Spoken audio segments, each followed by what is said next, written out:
me, how do I feel? Ask me now that we're cozy clinging. Well, sir, all I can say, if I were a bell, I'd be ringing. From the moment we kiss tonight, that's how I just gotta behave, boy. If I were a lamp by night, and if I were a veteran wave, ask me how do I feel? It'll be with my quiet upbringing. Oh, sir, all I can say, if I were a beat up and swimming, and if I were a clock, I'd start a popping my spring. If I were a bell, I'd go get, oh, but oh, blue, bling,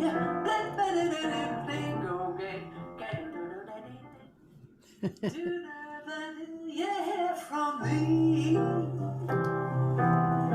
Pay no attention to what I said. How they can't ever sing of anyone's dream. It's over my head. Do nothing till you hear from me. At least consider our romance. Oh yeah. If you can take the words of others, I really don't stand a chance. True, I've been seen with someone new, but does that mean that I'm untrue? When we're apart, the words in my heart reveal how I feel about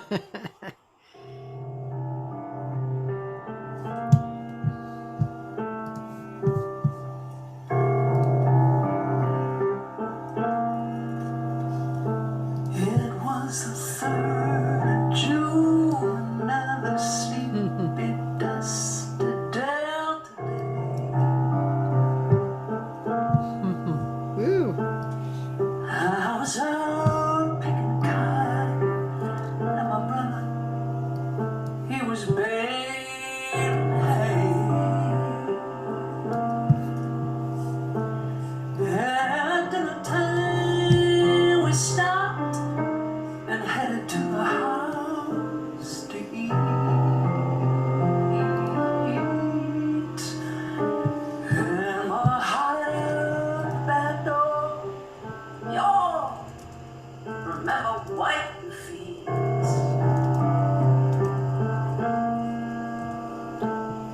And I just said I got some news this morning from Shocktown. Today, Bill and Joe McAllister jumped off the Tallahatchie Bridge.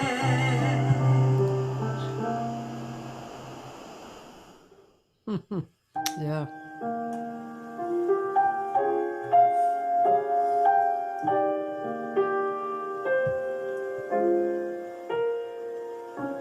Sunday morning, quietly out of bed, orange juice, coffee, the newspapers read, gentle kisses that linger on with the dawn, greeting the new day, touching your face, waiting, hoping.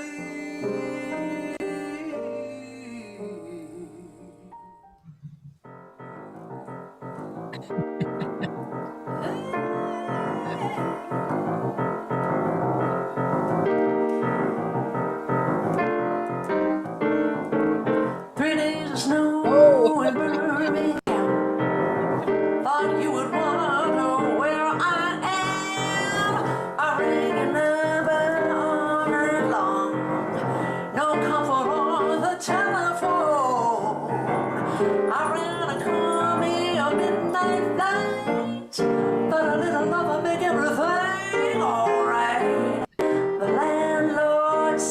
moved away. Left me all your bills to pay. Look out, baby. You might have made a move too soon.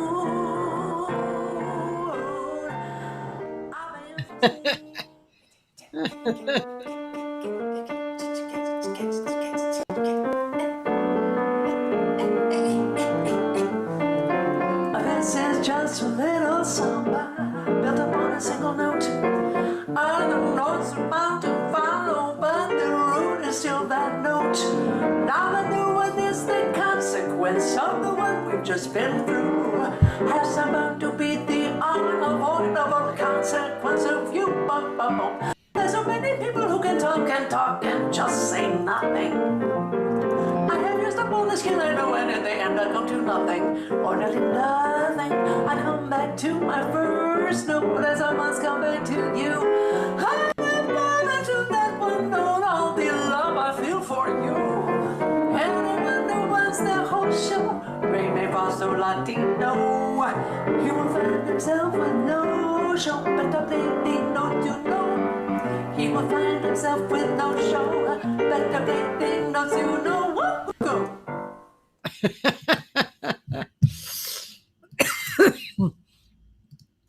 Ladies and gentlemen, my friend, Ron Newman. Cathy, my friend. Be here. By the way, Mike Campbell is here. He wants his room ready. You know, his room has been ready since the regular November date that he didn't make this year. You know, he's been a welcome visitor at our house every fall, except for this year. So, Mike, I want to tell you, yeah, the room is ready. I've used it a few times, but we'll change the sheets. Well, Ron Newman, it's a little, we were just talking about it. Sorry. That's right. It's a little hard to find Ron Newman playing on the internet. And, but I mean, it's not that that was a bad way to start with his wife and one of my best friends, a fabulous singer, Sonny Wilkinson. But we were discussing, he just retired pretty much. And so I think it's taking him a little time to process what he needs to do now in the regular world. That's my feeling. Yeah. I've never, I love to play. You know, we can get into my whole history if it's important, but most of my performances, I've been full-time at Michigan State for over 40 years. And most of my performances have been with Sonny. We do, regular gigs with trios and solos and stuff, but actually, putting out a record and all that stuff, haven't really done that. And it's more in your compositions, correct? The compositions have taken up a lot of my creative energy. That. So we probably could see an orchestra or whatever playing your composition. There's not many. I'm in that category of unknown genius. I can't wait till I die and become famous. I've heard that's how it happens. Yeah. So I'm working both the jazz and the classical field, and my degrees and a little background. My degrees were all in theory and composition, except my first one, which was education from the University of North Texas. But I also did a bunch of jazz down there. But then through a series of events, I wound up being the director of jazz studies at Michigan State, and I did that for 15 years. And then I moved back over to the theory comp area. And I love 20th century composition, and a lot of my compositions fall definitely into the avant-garde, atonal type of thing in that field. And so, those aren't exactly pop music. And also the two people that have promoted my music the most would have been Doug Walter. He's a magnificent musician in Colorado now, but his instrument is vibraphone. And the other one is Phil Cinder, who is a marvelous world-class tuba player. and it's hitting hard the tuba and vibraphone world. That shows up on America's Next Superstar quite often. Uh, no, it's just one of those things. I'm in music because I love it and I like doing it, and I've been very fortunate to make a living. And uh, and I enjoy playing. I enjoy doing the stuff, but no, I'm not exactly out there in terms of stardom. Well, you're a star in our eyes, so Oh, thank you very much. I love singing with you when you're playing. I totally enjoyed playing with you. You probably don't remember this, but the first gig I did in LA when I started working with Sonny, and I started working with Sonny when we started dating. All right. And I would visit LA, and I was living in Lansing. Yeah, Was they hired me for a gig. I don't know if you remember that. I did. Yeah. Oh, do you remember where it was? Oh, I'll bet you she does. It was a thrill. And I'll tell you what, it was so much fun working with you. And again, being from a very small town in Michigan and winding up in LA, and I'm trying to remember who was in the audience, because it was so friendly. That's another thing that I remember, is just how truly friendly it was. And not every gig is friendly. But I remember that we got down to the first step, I went up to the bar and you introduced me to Bob Shepard. And I went, oh, okay, that's nice. Because I'd always loved Bob Shepard, and I was like, oh, he's here. And I said, I think I even said, I don't want to know if there's anybody else here. No, I just had a lot of fun. And I remember that a lot. I also remember I got asked for, like, on the gig, it was like 2 or 3 people came up and said, hey, are you working here and there? And I went, I'm back out of town. So a nice little thrill for a kid from Howell, Michigan, to be playing. Just wonderful people. And Did you ever want to move anywhere else? good question. From Howell, which is approximately 30 miles from where I am now in East Lansing, approximately East Lansing. I spent 3 years in Texas at North Texas State then. Came back here and did all my graduate work, and then I wound up being on the faculty here. Um, the gig here was really good, all right? But I have to say, when I met Sunny, and she was living in LA, and she had this wonderful career, and we were dating, and then we started to get serious, that it would come up. What's going to happen? Mm-hmm. The issue was, I was in a position at that point where I probably would have moved, except I have a son, and I've been divorced. But my son was joint custody, and I wasn't going to leave him. Period. It wasn't going to happen. So I would have entertained it. Michigan State at that time was okay, but it wasn't holding me that strongly. But and so that's why Sonny wound up moving out here. We fell in love, and she said, "Well, it may be a little lifestyle change." To Okemos, Michigan. But, I have to tell you right now, I am looking out my front window. I am looking at a nature reserve and a river and deer in my front yard. All right, in the snow, and that is the truth. And that was one of the things that Sonny said. Okay, it could be worse. Lifestyle in the Midwest here is not bad.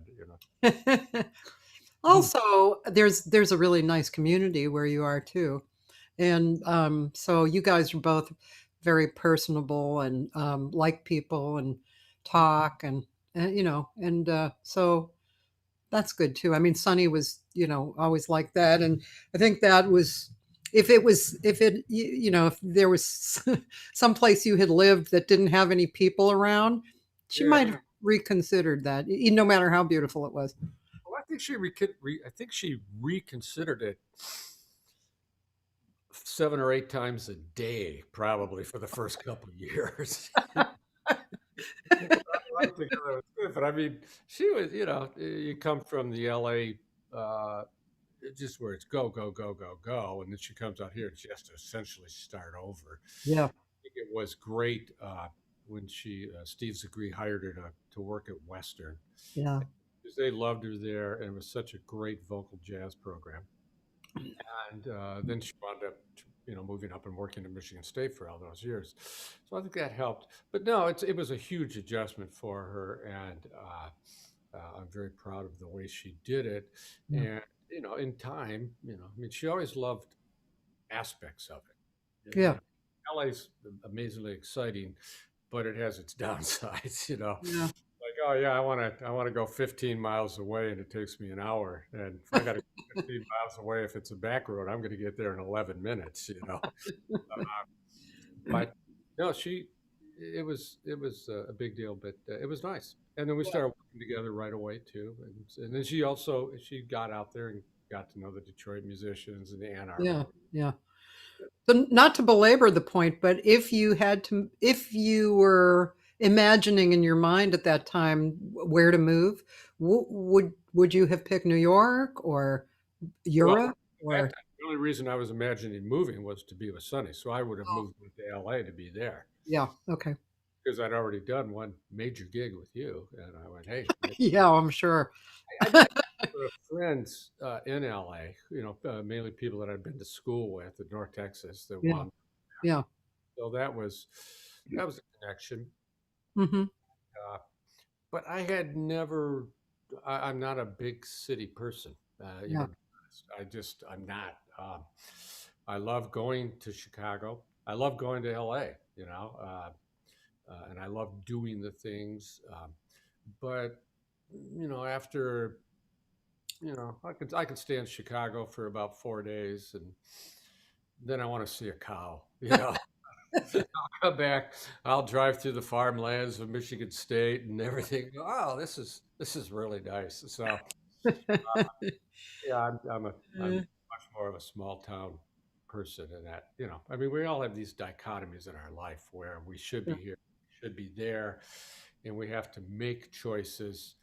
And the fact is that as a great a spot as it is to live here, it is not a great artistic community. It is okay, but it's there's wonderful artists here, and Michigan State faculty is super. Ann Arbor's just down the road. It's about less than an Yeah. hour. Yeah. Wonderful musicians there. So that part is true, but you have to go looking for it. Uh, and um, and that part is when I get out and I do things and I go somewhere else, and all of a sudden I'm around 20 people who have similar like tastes in music that's mine or something. I go, wow, if I lived in New York, this is what it would be like. As Yeah. three of us that really want to sit down and hang out with Elliot Carter. Yeah. Yeah, well, that's one nice thing now about what I find on Zoom and the internet is that you can really hook up with groups of people. Like I have a Monday night hang, which includes Stephen Nachmanovich and Larry Livingston, who's a incredible conductor who had been the dean of. I always forget if he was the dean of USC or what's the other big one here? Huh? UCLA. Yeah, UCLA. So he was the dean of one of those. I think it was USC.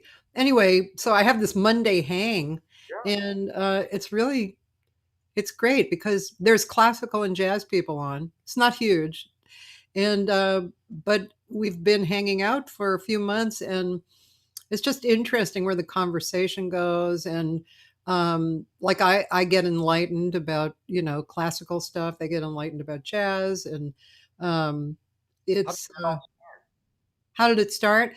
Stephen and Larry have been friends for years, very deep friends, and they decided that Stephen decided that he wanted to kind of lead a group of people who were like-minded and interested in improvisation.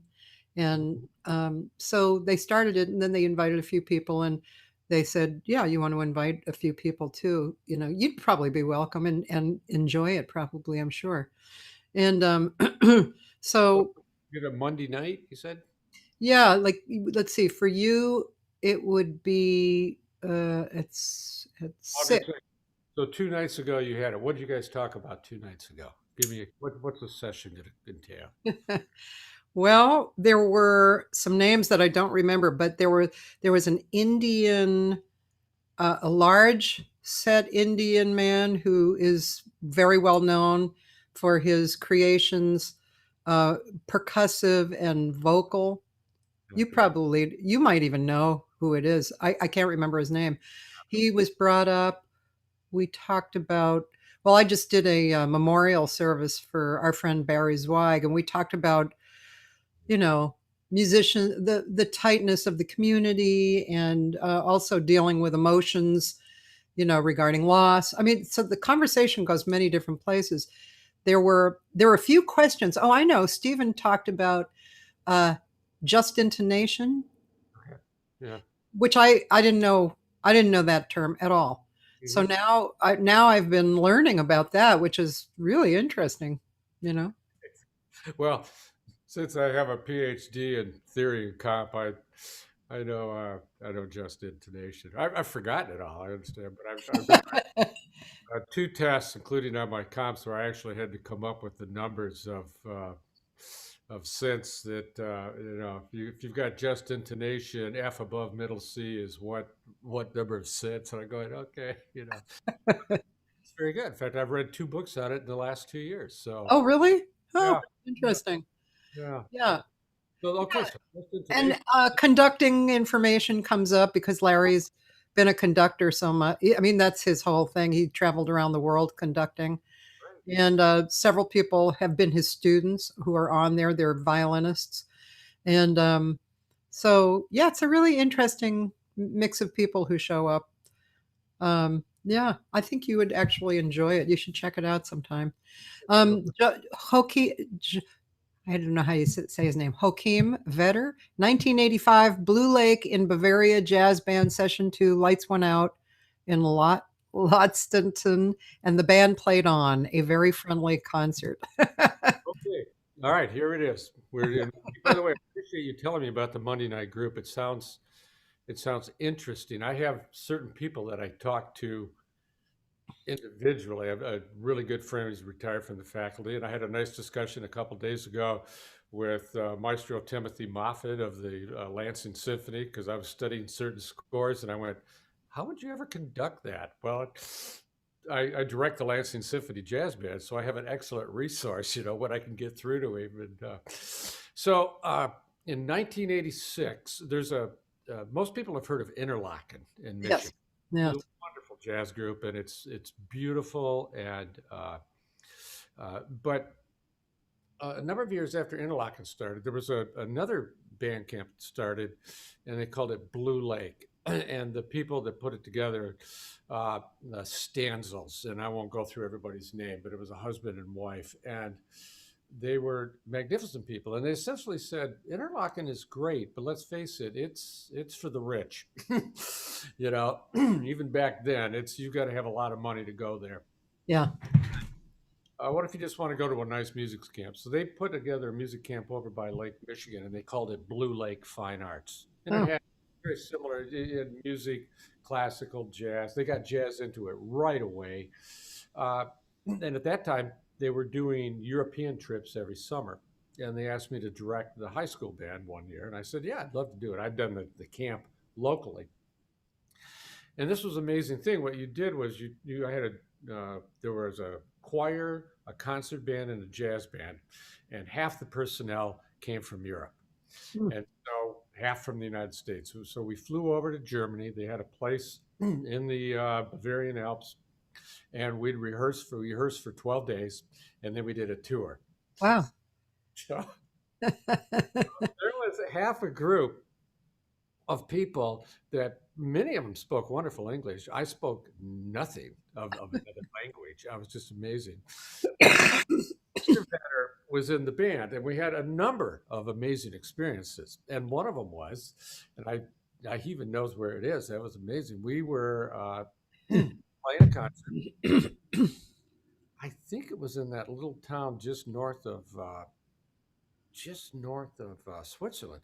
But the power went out, and well, it's pretty much an acoustic band except for the bass. We had a regular piano and the whole bit there, so we just kept playing and did the concert for a long time while people were running around trying to figure out what to do with the power. Probably did two or three seasons.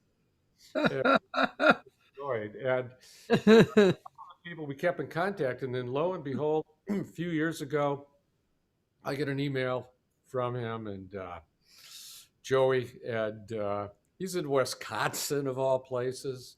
And it turns out a really good friend of ours, their son is studying. No, I'm sorry. Joey's son is now studying clarinet at the University of Green Bay, small world, with the son of really good friends of ours, small world. But that's what he's referring to, that wonderful Blue Lake experience that I had to do. Who else was on that band was a guy who's in LA now, I believe, Sam Kestenholtz, who plays in LA and has been there for years. I think Sam was on that band. And yeah, it was a lot of fun. It's a small family across the planet. um, I'm told that I should talk about the connections with Claire Fisher. Yeah. He has to take a sip of water for that. Diet Coke. Oh. That's how I get my caffeine. I don't drink coffee. I don't know. Oh, okay. I don't understand it. Sunny, of course, is what do you call the premier coffee maker? She's got this fantastic coffee. People just show up at their door. I know. I'll be right over for some, actually. Claire Fisher came to Michigan State. I'm sorry, Claire Fisher was originally from a small town in Michigan, wound up in Grand Rapids, but then came to Michigan State, did an undergraduate degree, went in the Army, came back and did a master's degree, all in classical music. But because there was no jazz, we're talking late 40s, early 50s. But he started a jazz band when he was here, and they had to practice off campus because the music department at that time was anti-jazz. Not all of them, but a few of them were very pro-jazz. But they even hired a person. They paid a person to walk through the practice rooms, and if you were playing jazz, they would kick you out. It's a true story. Wow. There you go. Everybody to go through the practice rooms and make sure you're actually practicing. But so he goes on and becomes Claire Fisher. And somebody, when I wind up, I think I was down in North Texas, and I transferred from Michigan State down there. And somebody said, "Well, do you know Claire Fisher?" And I said, "No." And they said, "Well, here, you got to know about this guy." And I instantly fell in love with his music. I instantly recognized its uniqueness. There's nobody that sounds like Claire Fisher. You can usually tell within 4 bars or 5 bars of his piano playing or his arranging. It's like, oh, wait a minute. And I've analyzed quite a bit of it. I'm certainly not a Bill Dobbins who can replicate everybody's stuff. It's a man I've admired for years, as with many others who could do amazing things. But his concepts of voice leading, while they're not unique, they're unique to the jazz world, especially at that time, and still are. And so I just loved his music, never having met him, but having been through Michigan State. And then our past, the year I left to go down to North Texas, Michigan State had him in as a guest artist, so he was there. Of course, he was not. And the year after I left North Texas to come back to do graduate work, he was down at North Texas. I was not. And then, but when I took over the jazz band as a grad assistant, it was just a grad assistant then, and so I had an assistantship in theory, and then I took one in jazz. I brought him in as a guest artist, and so little by little we got to know each other. And then I went out. I actually spent time, stayed in his house a couple of times, studied with him in certain ways, and really got to know his music. So we knew each other all the way through. And came back to Michigan State numerous times. I had my first. I did a jazz series one of the things I'm actually most proud about is here in the middle of mid-Michigan, I did a jazz series, and on the first series, Claire came out with Gary Foster Mm. concert, and then Gary is just this amazingly wonderful guy, and if you were a Michigan State musician and you were near LA, he would invite him in and work with all the reed players. It was a wonderful thing. But that was it, yeah. And in fact, my first visit to see Sonny, we people, you meet and then she's in LA and I kind of invited myself out. Spring break in LA sounds pretty good. We'd actually been writing letters. You did that back then, and we had phone calls. But I went out and in the midst of it, I called Claire and said, "Hey, I'm in town and everything." And she goes, "Well, let's get together and do dinner." And Sonny goes, "Oh, I've heard things about him. He's a scary guy." And I never saw that. He was a scary guy. Anyway, it was great, and uh, he loved Sonny singing. She gave him a CD. In fact, he even wanted to do some projects with her, but that was right when she moved back here. So anyway, that was it. I knew Claire, and got to hear him in LA numerous times, and his groups out here and stuff. Yeah. Okay. Okay then. I have to tell you that when I was traveling in Switzerland, I met this guy who had a pipe organ in his house, and he had recorded Claire on his pipe organ. Did you ever hear that? That you can still buy it. Wow. It's funny because I got tons of things that you could gather through the year, and especially I remember I was in Chicago at the Jazz Mart when it was still there, and you'd walk into that store and just mention anybody, and they go, "Oh yeah, we've got 20." I walked in and they had all these recordings of the '70s of Claire doing a kind of self-recorded keyboard thing. Oh. So I watched those, but I've got him on some recordings with organ, and I got to see him play when I was at his house, a few times. He had Yeah. a nice organ right there. And it was scary how good he was. He was one of those The people. pipe organ thing was hysterical because he was just doing his own, just like jazz stuff, but it was pipe organ and it was Claire. Yeah. It was great. Oh, I know, and he just well, yeah, it's one of those things. Who's the guy that did the? I just went, and I'm not good on names, but I don't remember faces, so it works out well. Tommy Tommy Vig. I think it was Tommy Vig. Did he play chimes? Do you know that big bit? I don't remember, but I know that name too. It was bebop, and it was a great album. It was an LA thing, and he also did another instrument too. I forget, but like 3 or 4 bebop solos on it. We're not talking vibraphone, and we're not talking any of the melody. We're talking chimes. Yeah. Being over forever, and how you do it, and yeah, and that's probably pipe organ in some ways falls into that. Let's see. I wanted to just tell you that you have a few comments. Kevin Krieger said, "Sam, great student of mine during student teaching. He could play." And Rick Schofield said, "Hi, Ron. I'm listening to be sure you are honest about your misspent youth in Howell." So, Rick, we were great friends growing up in school. And we went to different colleges and kept in touch a little bit. And through the marvels of whatever, we've reconnected the last couple of years. And he's a great guy. And he has a distinguished career. I will tell you, he's pretty much out of the automotive business. But in fact, I haven't talked to him this year, last year it was, but he still kept 2 contracts, his company, which is a small thing, but they made very specific electronic parts, but one of them was for the Bentley. And you had huge problems with the 2009 crash, which now seems a long time ago, but the auto industry went horrible.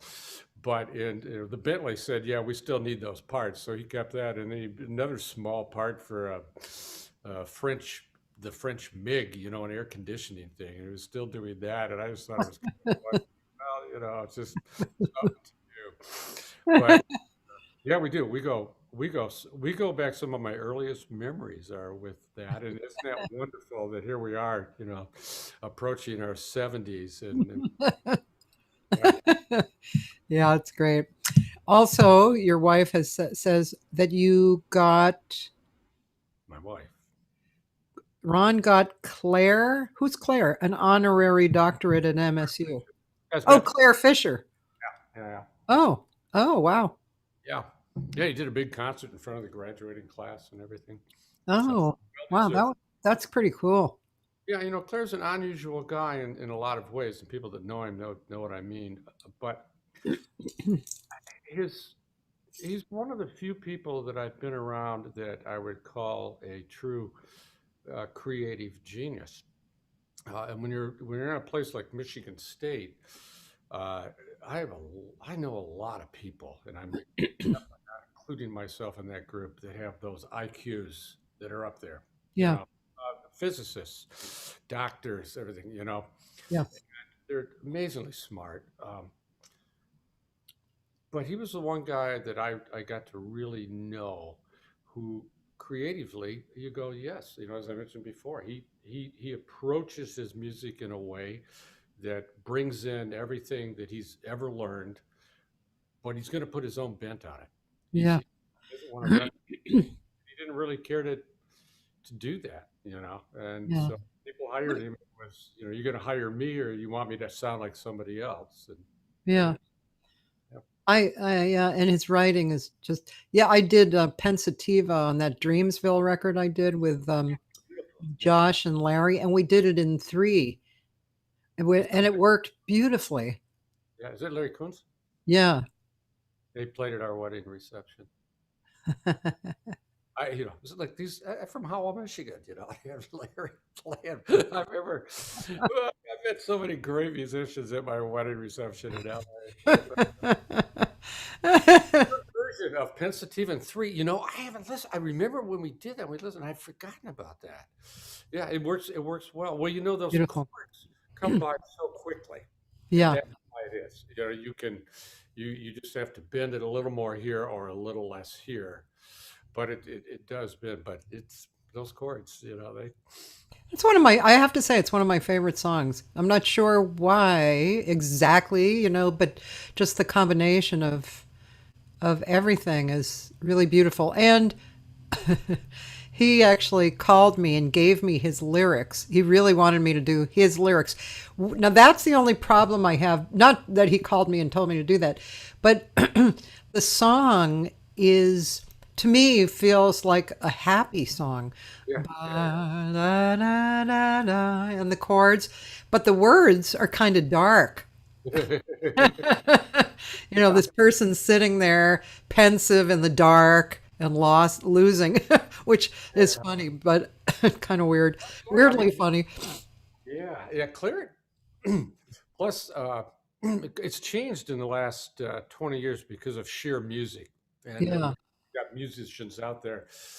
Just to explain a bit, is that for most of, half of my creative life, we got our jazz music through fake books that were people that had copied music off of records that wasn't published. And certain things were not correct according to what yeah. the composer did. And then Pensativa, the main recording of that was the one done by Art Blakey.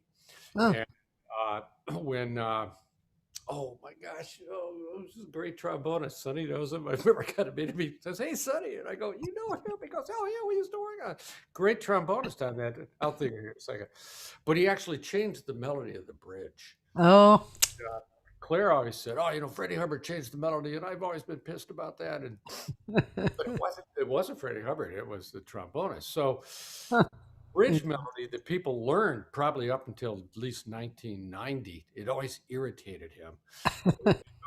Sheer music comes along and says, "Well, we're not going to pay you very much, but you get control over what goes into our our fake books now." yeah, yeah, So when they put Pensativa in there, they give them out to the composers, and they finally had the right to have final say. No, it's not that note, it's this note. It's not that chord, it's this chord. And Claire, being as specific as he was able to finally get the bridge down in a fake book the way he wanted it to be. You know, Oh, yeah.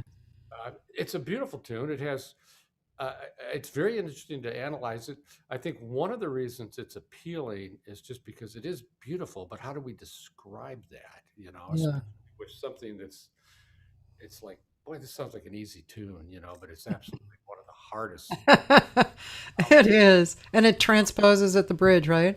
Oh, yeah, it's Yeah. in a weird way. It goes through the key of B to get to the key of C, and it's like, but it has three kind of cliches in it that everybody loves, and it's got a lot of his, you know, the typical the bass line that goes down stepwise motion, and we just love that. You know, we've loved it since 1490 or whenever it first showed up.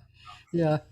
And so he's again, it's that combination of this very angular chromatic movement, and yet it's got a lot for us to hang on to, Yeah. uh, to listen to it, you know. And I Yeah. think the average listener probably has no idea that how much blood, sweat, and toil, you know, is.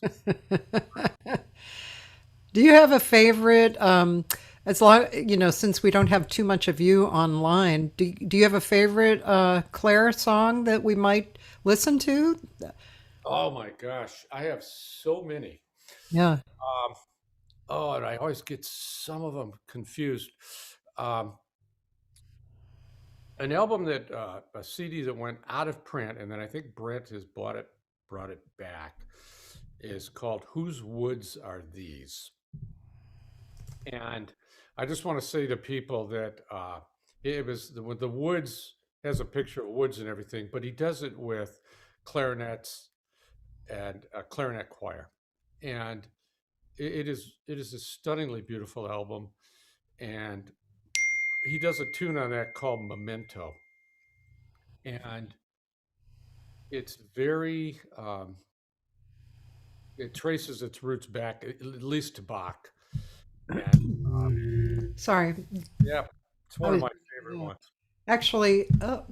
Featuring Gary Foster, this the one. And Yeah, let's see. This I'm not sure which songs. This is maybe the Blues Trilogy. yeah, that's a fun one too. A lot of bass clarinet. Yeah, I mean, we can just listen a little. So, there's something a little to talk about. Um, and yeah, because it's just so lovely to hear this stuff.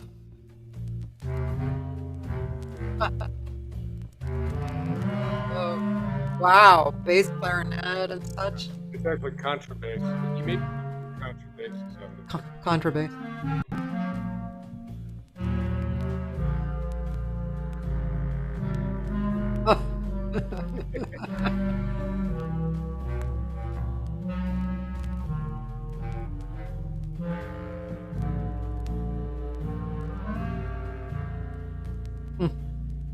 Wow.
Yeah, uh, Wow. That's really beautiful. yeah. I think it's all six parts. You know, I think it's like two bass clarinets. I think even use it now. Now, if you want to go another direction, Yeah. Claire, off of his Grammy-winning album, what is it called? Claire Fisher presents Salsa Picante 2+2 plus Oh, yeah. Yeah. one with Two. the The wonderful is vocal group. I love Foy Voce. Do you remember that one? No, but let me. How do you spell that? Yeah. Okay, let me think. Foy, FOI, and the second one is VO. CE. Yeah, something like yeah. Foy. Yeah, here we go. Oh, Foy great, Vasse. great Yeah, I album. remember that group when it came out. Oh, Sonny remembers the place. What was it called? The $2 bills. She and I used to work there, Yeah, and that was when the group was really happening. The vocal group, yeah. and yeah, it was. Let's see. I'm gonna get into there, and there There it is. you go. Ray and Here we go. love that group. Great rhythm section. Foi você que me pediu separação. E agora pensando por que tem medo que eu não volte. Foi você, foi mesmo por você que eu te deixei do futebol. E agora viu no que é que deu. Tem jeito, não dá, não volto atrás. O meu amor já se apagou, se transformou numa recordação. Vê se não vira ele num sonho, amor. Me deixa em paz, não volto atrás. Mas certo não pode estar, de que entre nós não haverá perdão. Não perca tempo em tentar consertar os erros que eu quero esquecer. Só vai dar se o tempo melhorar. Eu só concordar. Só vai passar se a força desse amor se fizer sentir toda. Me despedir nesta canção, não há jeito melhor. Tô certo que você entende. Já não posso ir mentindo, meu amor. Eu vivo só pra você. Oh my God! What kind of a song is that, man? Oh, it's just perfect. Plus, Wow. Claire's given me like almost all of his scores. I've got them all, and it's just so much fun studying them. I just think that's a perfect tune, to tell you the truth, and a perfect recording. Whose song was that? That's Claire's song. Oh, it is. Oh my God, that was like crazy. Yeah, and it just moves from one to the next. And his solo on it is beautiful, and yeah, his I would say that a lot of my music has spots that reflect Claire Fisher, just because I listen to it so much. But Mm, right. it's there's so many other things that come into how we're influenced by our music, and but certainly the rhythmic feel, and also just trying to come up with the perfect set of chords and melody that work together, that kind of just meld. You know, Yeah. that, I interviewed Darlene Coldenhoven, who was the in the picture, the one to his right down below, and Sister yeah, Sister Act, right? Yeah, she talked about, of course, about Claire a lot because that group was together for a while. I think that was possibly Mary Hyland, I think, and Angie Gray, the girl, the women. and Bob Joyce. Yeah, yeah. Was You know, Bob Joyce in that picture? I think he was in there for a bit. Sonny would remember everything, but I think it was Bob Joyce. Yeah. Yeah, just really amazing. Let's see. Cathy, play You and I from Wycliffe Gordon and Marty Erickson, You and I on YouTube. Ron's tune, and Ron's playing piano. All right. Thank you, Sonny. All right. Let's see. You and I. Uh, yep. Wycliffe Gordon and Marty Erickson. I'm Trying to copy that. Okay, I can't copy it, so I'm going to. Why? Oh, here. Yes, I can. Copy and paste. And you and I. All right. See, Ron, you are there. I'm there. I'm there as a ranger. And yeah, I'll tell you the story after this. But it's Okay. Glenn, Cliff, and Marty. All right. Okay. And I'm sorry, I hear a little bit of static on my end. I think it is on my end, like my connection to YouTube. So sorry about that, ladies and gentlemen. Here we go.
Wow, that is one of the most beautiful things. Gosh. Okay, there are so many stories behind that, you know, and I have to be honest with you, I completely forgot about that. So remember I mentioned tuba. Yeah.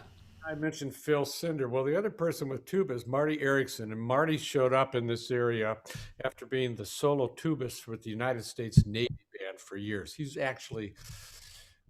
known around the world. He was the soloist, and his wife wound up on our faculty, so he winds up here. We got to be friends, and we collaborated. He had me on so many albums. I did the arrangements for two of his CDs, Oh.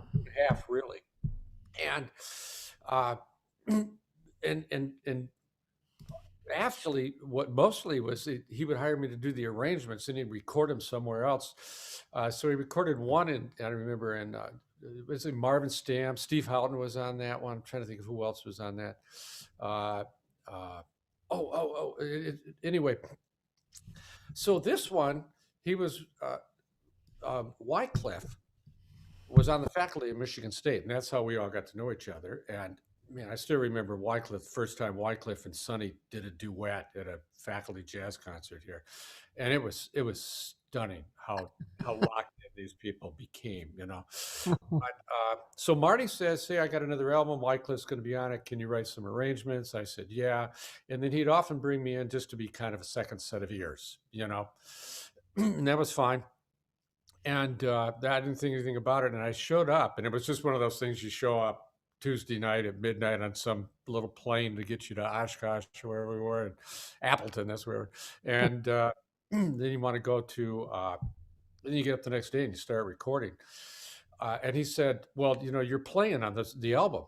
And I said, "No, I'm not, because I had a huge composition project that I was under the gun for. I'd played like no piano in like 2 months. I just didn't have any time, you know."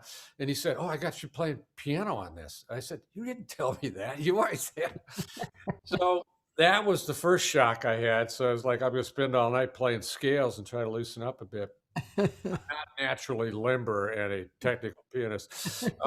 And then the other thing was they needed another ballad. He got done. He had to have everything. And he said, "Hey, we need a ballad." And I said, "Hey, Sonny and I just got one." And let's try it out because you're right. So we did it. And Wycliffe played through it. And he went, "That sounds pretty good. Let's try it again." And so what he did was initially he played Sonny's Rage. Sonny, who's a mezzo, you know, Wycliffe took it up an octave. And so we did. We ran it down one time, and then we did like half of it. He took it up, and he took it. I said, "Oh yeah, that sounds great." And then we recorded it. So that was, you know, for people that don't know about all the music business, we had all these charts that had arrangements. That one we just flew on, and still a tune that Sonny and I do all together. And I don't know, did she talk about the etymology of this tune at all? How this came about? No. Well, I don't remember. Well, it's just, you know, things happen with artistic.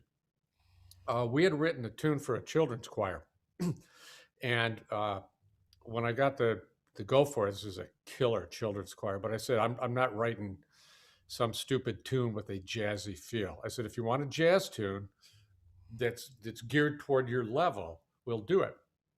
And I said, but it needs a trio and blah blah blah, and I'll write out group improvisations. And by the way, this was stunningly great children's choir. Mary Alice Stalik's group here. It's not this album. It was this album. She won a Grammy with one of them, you know. Oh.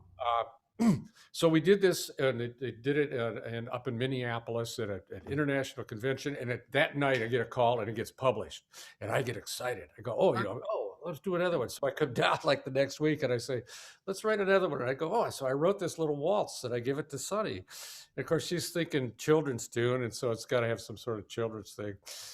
And as you know, she's a wonderful lyricist, but she didn't come to it. So, you know, a few months went by. We didn't think about it. I pulled it out again, you know, a year later. Nothing. She couldn't get it. And it's like, by the way, I respect that because I respect her lyric writing. It's beautiful stuff and very thoughtful. And so it didn't work. So I'll jump ahead about 6 years, 7 years. I'm downstairs practicing. I come across it. We're getting ready to go to bed. And I come up and I go, you know, this tune, and you said you were going to write a lyric and blah, blah. Well, it turned into a fight. I didn't know we were having a fight. I went to bed. We were having a fight. Sleep, and in the middle of the night, like 3 a.m, she comes in, wakes me up, says, "Hey, I got your effing tune right here."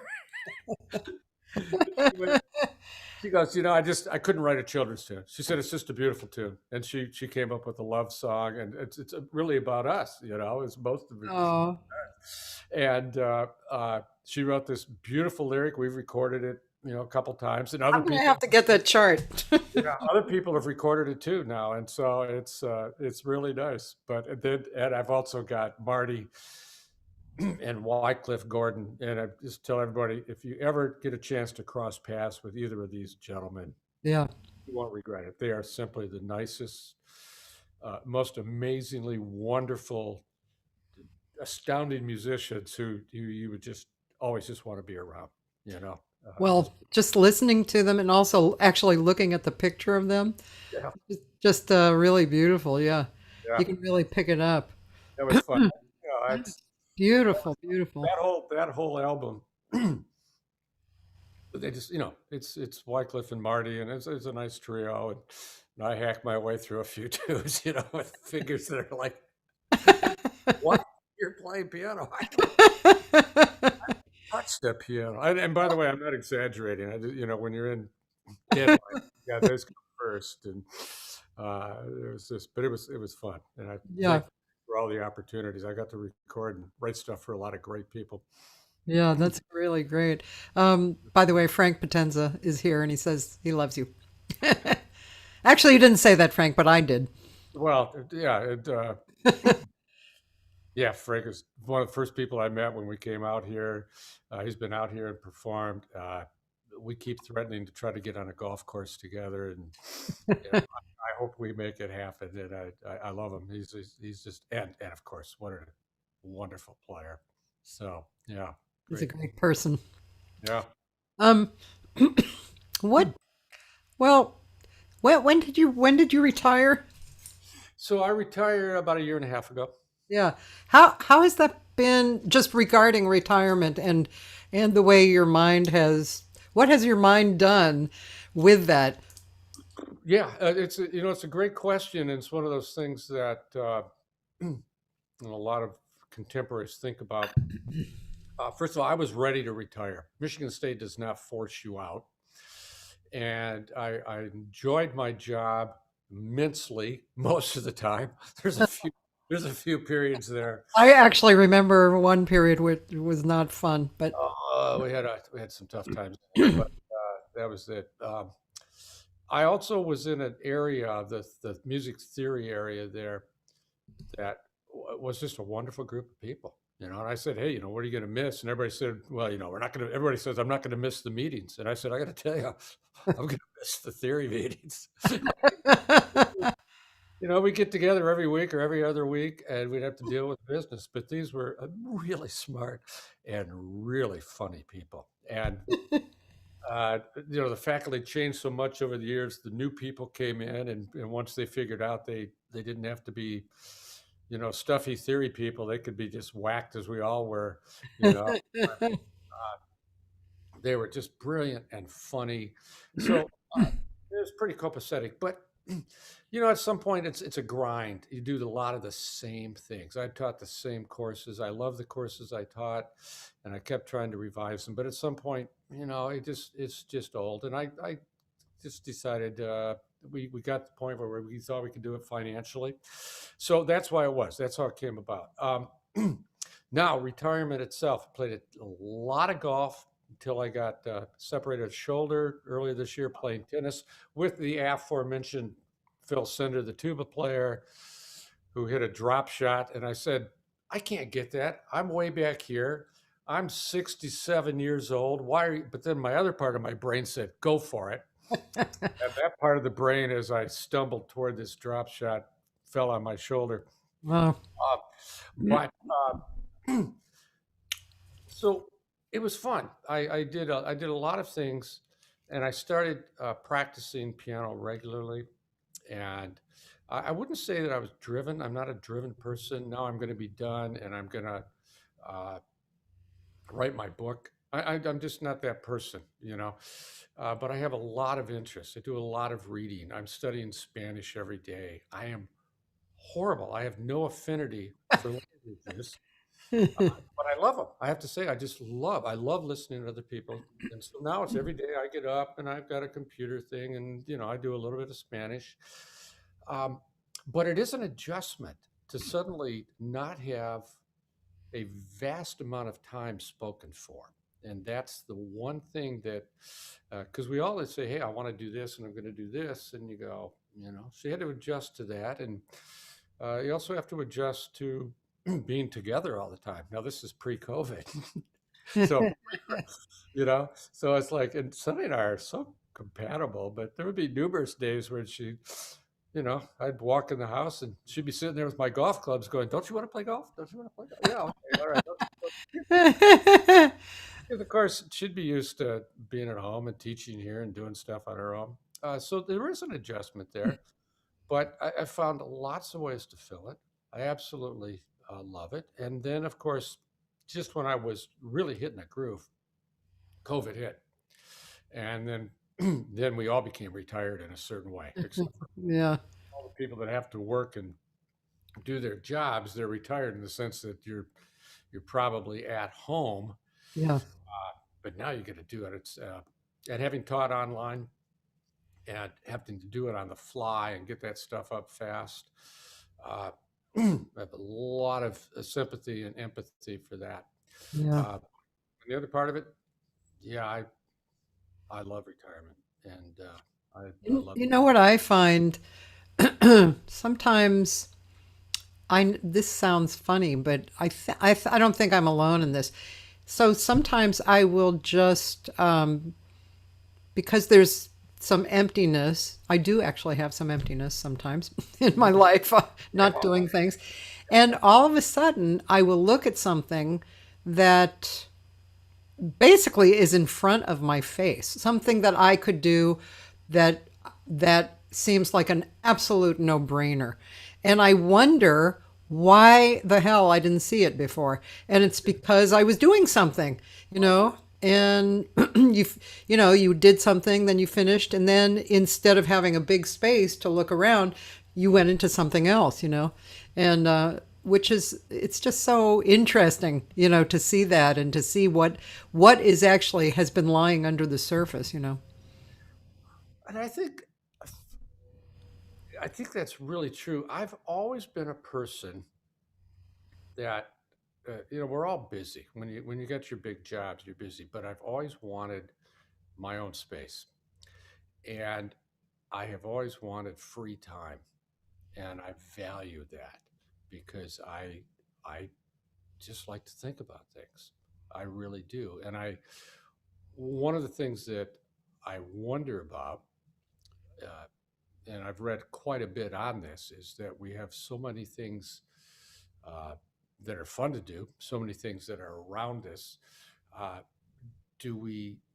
What happens when we don't have truly free time? You know, I mean, you walk across the Michigan State campus, and it's rare to see somebody without earbuds in. And I'm sorry if you're listening to something like that, you're not thinking.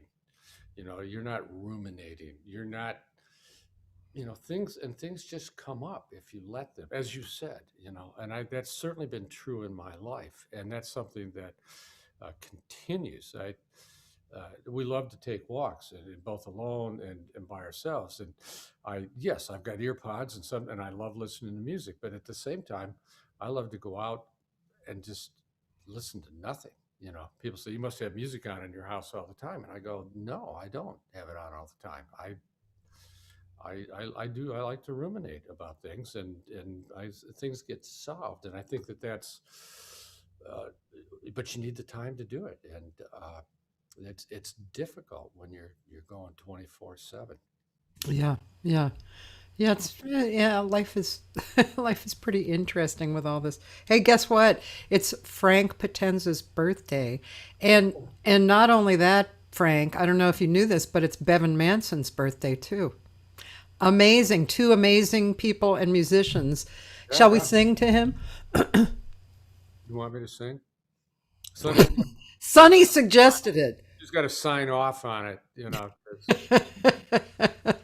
he takes no responsibility for my voice. Now, I just have to say, if you're anything like my husband, I should probably let you pick the key. No, it won't matter. All right. It, Okay. it won't matter. Plus, are we even going to sync at all?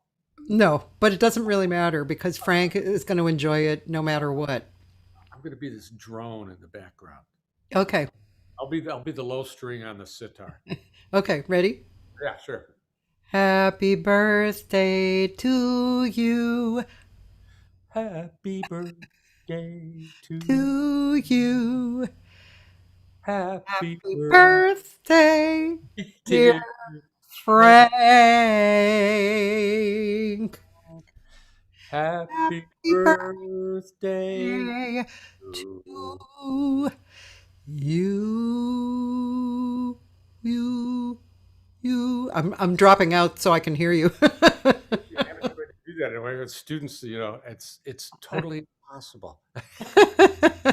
It's really difficult. Yeah. Imagine how upsetting and insulting it must be to Frank to hear that. I don't think so. I Oh, think okay. I hope I that. think he's amused and pleased. Not the Frank I know. Oh, Right Frank. now, going, that's the best you could do. Can you record something for me? It's my Yeah. Well, birthday. no, he might actually say that, but I think truly underneath, he's Oh, very, yeah, yeah. he's amused and pleased. He's a softy underneath. He is. Yeah, he loved it. He's three hearts. Uh, Um, what do you think? Okay, so you said you're prone to abstract, yeah. the abstract music, and do you think that? Do you think is it my imagination, or do you think abstract is actually, um, let's see, how do I put it? Kind of coming up and being more in people's awareness. And I mean, possibly it's because we're all online and we're seeing different things. But do you think that? I feel like that. But maybe that's because of my taste. Hmm. I have no clue. Yeah. If you just ask me in general what I think, Yeah. I would say not. All right. I think that certain fields of classical music have, and when we say abstract, that can have a lot of different meanings too. But Yeah. certainly, and I'm not even sure that if you talk about atonal music, I'm not even sure that it should be coming up. It's just it had such an appeal to me, but I'm not trying to be the arbiter of other people's musical tastes. Yeah. Certain things, other things, I'm happy to debase and make ridicule, but um, I, I I I think that there's such a sense that there's something wrong with us if we don't fit in, you know, and uh, and yet we have certain things that we're drawn to, and I don't know why that necessarily is. I can't explain that. Uh, and when I was coming into my compositional period where I really started to become interested in it, the atonal world still held sway quite a bit, you know, uh, and that in the United States has changed by the 90s, even certainly by 2000, become, I would say, quite conservative, uh, and for better or for worse. So the period that I liked a lot, the stuff I like to do, um, there are adherents in here, and what I'm thinking of is not that. We're talking about young composers and stuff. Yeah. In the States, there's not that many. Um, However, in Europe, there's a lot. And Hmm. my son, who's a composer, and he's doing his Ph.D. right You now. know, I was going to bring up your son, your Uh, youngest son, we talk because about bugging me. well, yeah, Uh, he's a composer and he's a teacher, right? A professor or a teacher or doing his PhD. yeah, Yeah, and so he's a grad assistant. Yeah, yeah. but he shoves things my way, and he knows a lot of my tastes, Yeah. and we have similar, not certainly not the same tastes, but so he said, hey, this person's no, I don't know anything. I go, oh, I kind of like that, I like rhythmically, I like complexity, you know. Yeah. Yeah. I like rhythmic complexity. That's the Elliott Carter thing. I like polyphony, which is variety of lines. It's not that I don't like other things, but if I say, okay, it's me to sit down and write a piece. The music that I wrote in the so-called classical world is extremely hard to play for the most part. I have to be honest with you. It's just, and yet the people that asked me to write it for them are Doug Walter on the vibraphone. He was the first percussionist to win the New York Concert Artists Guild Award, the very first one. Hmm. And he did that playing a piece that he asked me to write. And then when he got the commission, he had me write another one. And his only thing he said to me was, I don't want anybody else to be able to play this. Oh, interesting. And Uh, we just worked back and forth. And it's not, I didn't want it awkward. I don't like awkward. I always yeah. like conditions. So I want it to be, it's technically, rhythmically challenging, but when they say, boy, this is awkward, Yeah. I don't know, two fingerings. Come on, Phil, let's work together. Um, so that appeals to me, and I, but I don't necessarily see it coming out, But that may just be what I'm listening to, you know. Yeah. And it doesn't really bother me. It's like I'm not trying to win an aesthetic battle here. It's just Yeah. Yeah. things that I also realize how difficult it is for people to to bridge from tonal to atonal music, and I'm using this in general terms. There's a lot of Yeah. atonal we actually do all listen to today, but almost every time we hear it, it involves some sort of a monster on TV, horror. But um, Can I say something? yeah, Do you think, am I like really kind of off base here? But to me, a song that I almost think does what you're saying for me, except not in your terms exactly, because you're much more classically brought up. But Eric Dolphy's "Out to Lunch." hmm That song to me is really, yeah, it's not the normal kind of sound, but it rhythmically, and it has a flow to it, and I guess the interval. I love it. I'm fascinated with that song. do you like other Eric Dolphy tunes? Is it like? Yes, but not as much as that one. Yeah, okay. Well, that's Yeah, great. Yeah, that's interesting. Who knows? You know, yeah, uh, one of the things about Dolphy, and I'm not an expert on Dolphy, so yeah. I just want to tell people I'm trying to think. I'm an expert on. Well, we're still trying to figure out Jordan golf swing. Maybe I could help with that, but no, I don't. I just I know a few things about a few places, but uh, Dolphy I think was such a soulful musician, you know, and that group of people that arose in the early 60s, around, uh, the avant garde period of that time. These are a lot of very sincere people, the ones at the best, and I like that sense of sincerity. I mean, I love it. And I love Coltrane. One of my favorite records along that line is, Inner Space. Is that the name of it? Yeah. Yeah, yeah. Uh, it's just he and Rashid Ali. And I remember coming out of having heard a series of concerts at Michigan State, and they were all kind of this new age-ish, contemporary sound. Nothing wrong with them. I'm not knocking them, but they all kind of sounded like movie tracks to me. It's like, okay, there's the car chase, and here's this, and I mean, it was all. Uh, and I got in the car, and it was like 10 o'clock at night, and the Coltrane was there on CDs back when we didn't have the iPods, and I had to listen to it a long time. For some reason, and I stuck it in, and I just went, "Oh my god!" And it inspired me to write a whole movement of a saxophone piece. You Oh, know, because I just wanted something that gripped me, that I felt had. I'm not trying to make people love me, or I'm not trying to. It's just kind of raw. yeah. And Dolphy, even at his prettiest, to me has a certain element of that. He's not, he's not trying to be pretty. He's trying to be beautiful. And there's a difference. Yeah. And so Nice. I see that. And there are certain tunes that certainly, I think, I think fall. I mean, Lonely Woman, is that avant-garde? Well, in certain ways, it certainly is. Boo, but it's just this haunting little thing. Ba ba ba ba do ba do do Hmm. ba do do do do. You just sit there, and if you're in the right mood, and Yeah. if you don't need all that other stuff, you just sit there and go, "Wow, it's."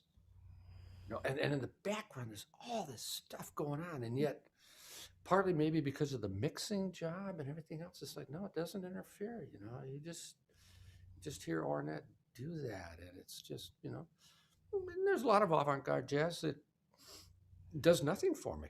I mean, to be honest, Yeah. I was fortunate enough to early on, I got to work with Anthony Braxton. Oh, wow. A weird thing, and he came to campus, and they didn't know what to do with him. Another whole group brought him in, and they called me up and said, "You ever heard of Anthony Braxton?" And I said, "Well, yeah, I have." I said, "Well, he's coming, but we don't know what to do with him." Of course, Anthony, it wouldn't matter. He would 27 instruments and start playing. But I knew that he had big band albums. I knew that he had this and this. So I got in touch with him, and he sent me his big band charts. Oh, And he put together a combo that he worked with for 5 days before the concert. Every day they would rehearse wow. for a couple hours, and he would kind of teach him his system. And then he and I did some duets, and it was marvelous. It was a great thing. So I love that. And there's a lot of it, but there's some stuff he's recorded. I go, yeah, it's just it somehow does have to got to hit you, Yeah, you have to be in the mood. Yeah, yeah, Definitely. Yeah. yeah. So Um, Brad Dutz is a percussionist and one of the better percussionists I've ever heard. And he's been living here, although he just moved, but he had been living here for many, many years. And in the last few years, he had a Thursday night series of new music. yeah, And he was connected with a lot of truly, probably some of the best abstract players. And it's a little funky room, yeah, probably maybe as big as your area with the piano and the kitchen. It's yeah, really small yeah. room.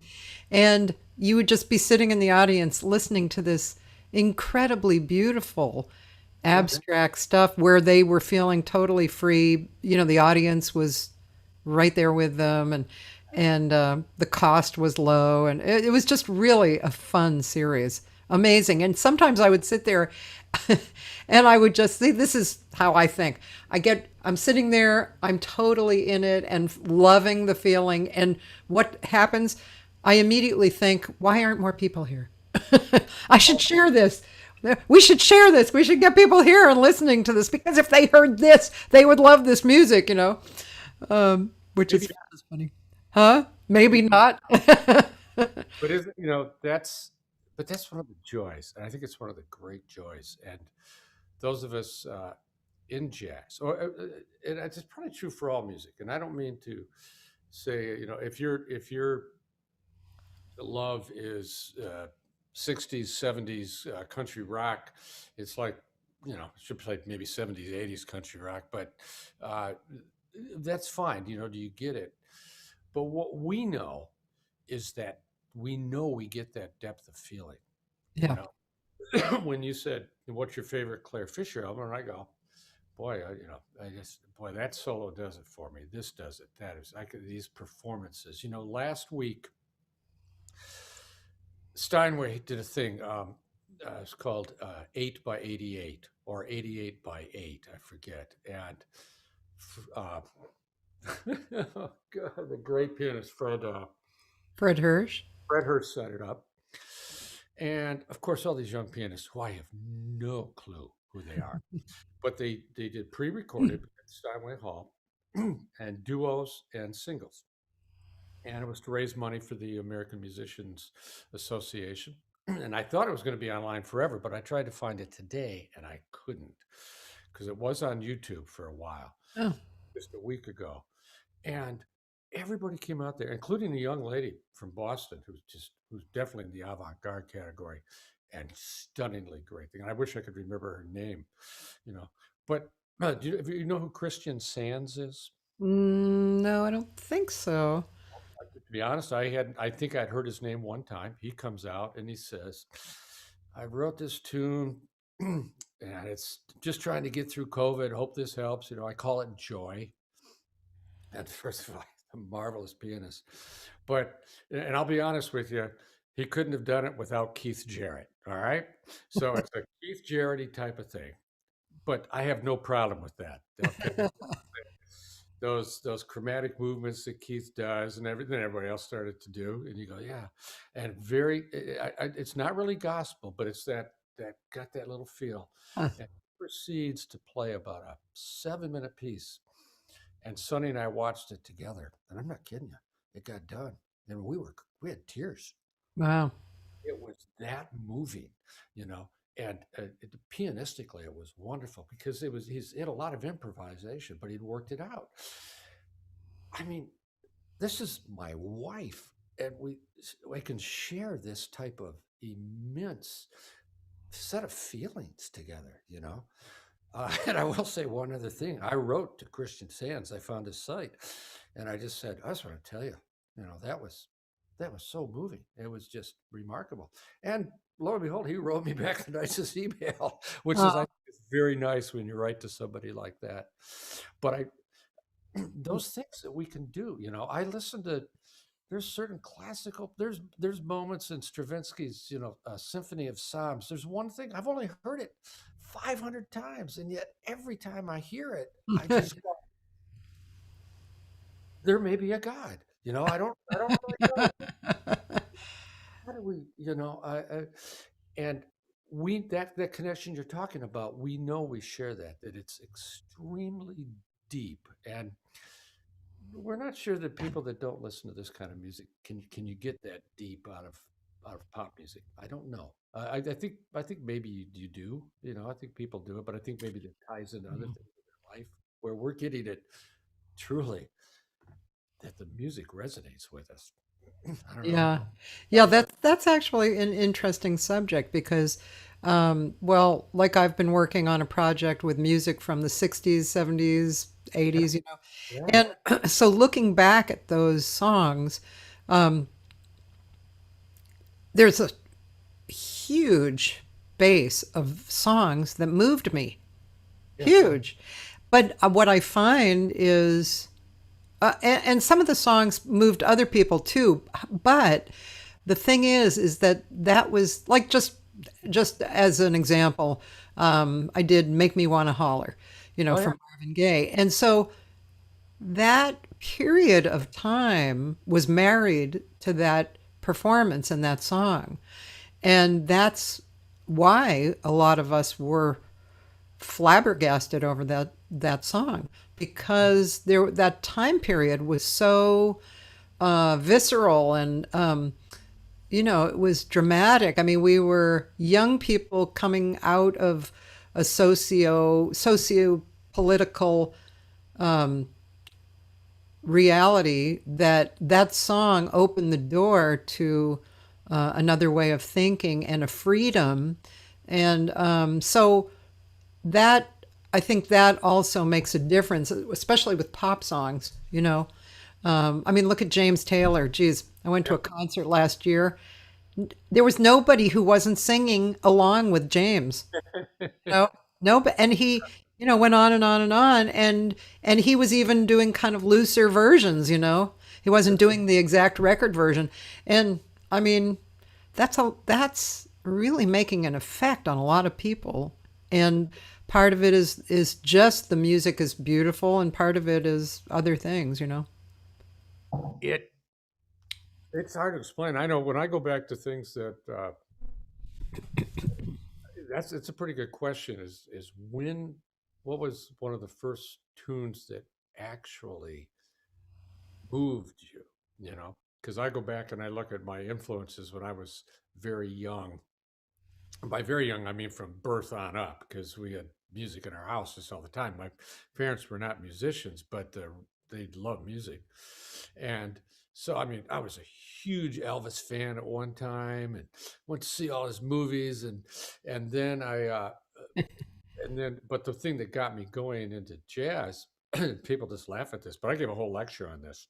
We had a student a few years ago who started a Sunday night series, and he said, I just want faculty to come in and tell us what you're really like and just something about you that humanizes you. Because we're all, we all just think you're a bunch of scary nerds, you know, especially in the theory area. It says you can do this stuff, you know. And I said, okay, I'll tell you, the reason I'm standing here in front of you is because of Herb Alpert. And they go, who's Herb Alpert? And I said, well, I'll tell you, I play Herb Alpert. But I just fell in love with Herb Alpert, the Tijuana Brass. I formed my own group. I started to do stuff off of records. And so we're talking junior high. Formed my first band and anything to do with Herb Alpert, I loved it. So this album came out called Peter Narrow Plays Herb Alpert. Oh, wow. And I went, oh, this is going to be great. And I assumed it would be Peter Narrow playing the same arrangements.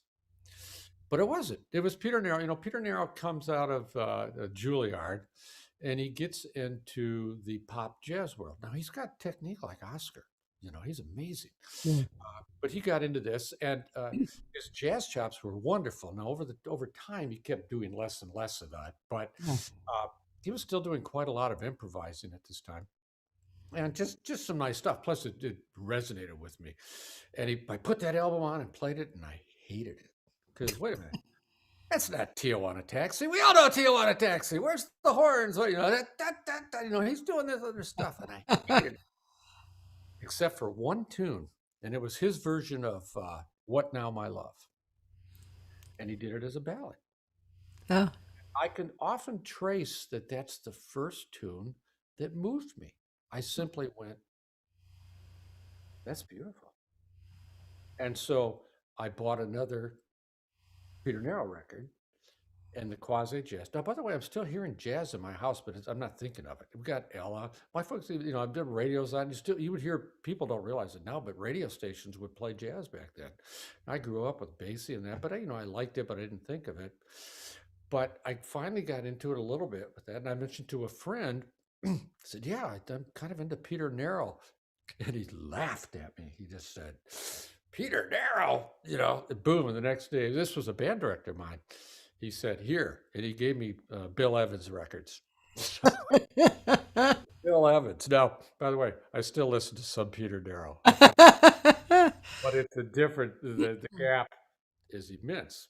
But when people say, how do you get there? And you know, again, I ruminate about these things. That thing, what was the first tune that actually truly moved me? Yeah. And I remember hearing his version of What Now, My Love. And he did it kind of as a ballad. And I just went, that's pretty.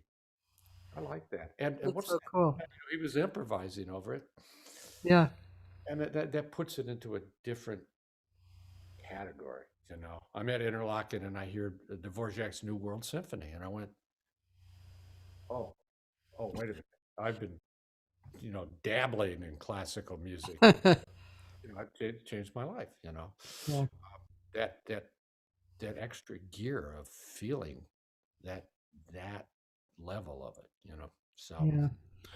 I don't remember the first song that moved me. I mean, I had a lot of music in my life because my twin sisters, who were 4 years older than me, one played piano, they sang, so we just grew up singing, you know. And my dad was a sax player. He had gigs that we went on, and my mom was a singer. But they worked together. Yeah. Oh, my mom and dad? Yeah. No, my dad was one of those guys who, you know, wanted the little woman at home or something. Oh. Strangely. His little woman, anyway. That's another story. But when, like, growing up around my dad, I remember that Ella and Rosemary Clooney were people that I really gravitated towards. Sinatra, he was kind of into that line.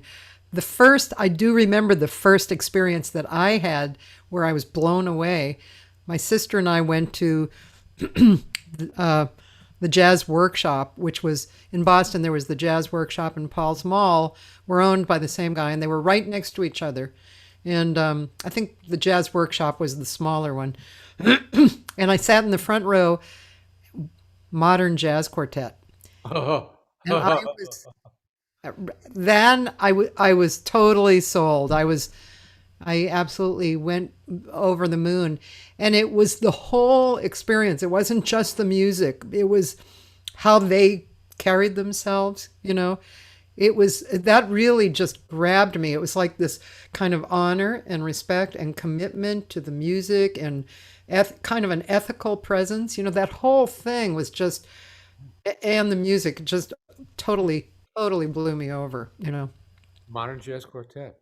Yeah. So again, it's, we don't give our parents enough credit for things, when we're growing up. And like I said, they were not really musicians. My mom played piano. I mean, that's, but, just kind of home piano. And that's how we wound up with a piano in our house. But when I got a license, I could drive from Howell up to Lansing and go to record stores.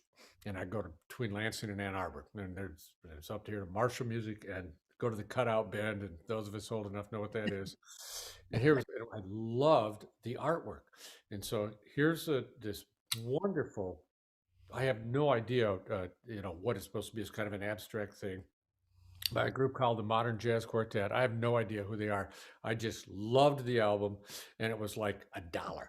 So I said, I can do that. So I paid the dollar, go home, and I put it on. And of course, wait a minute, this is really good. For the next room, I could hear my mom going, "You're listening to the Modern Jazz Quartet?" Who are they? I goes, oh, they, because back in the early 50s when they first hit, this is probably 65 by now, maybe even, that's probably a little bit later than that. Music was on the radio. My folks came out of the big band period, they were doing it. So my folks are explaining to me about the Modern Jazz Quartet. And then they took me to the Modern Jazz Quartet and the Detroit Symphony. And it was just, Oh my God. tickets. We drove down to Detroit Wow. and so one of my first real intimate experiences, although it was not in a club, was also with the Modern Jazz Quartet. Oh God, that concert must have really affected you. It was really fun. It was big, and I liked it. But the thing I remember about it is that Milt Jackson's mallets would break. Oh. Watching, and all of a sudden you see this thing fly out into the audience and probably impale somebody.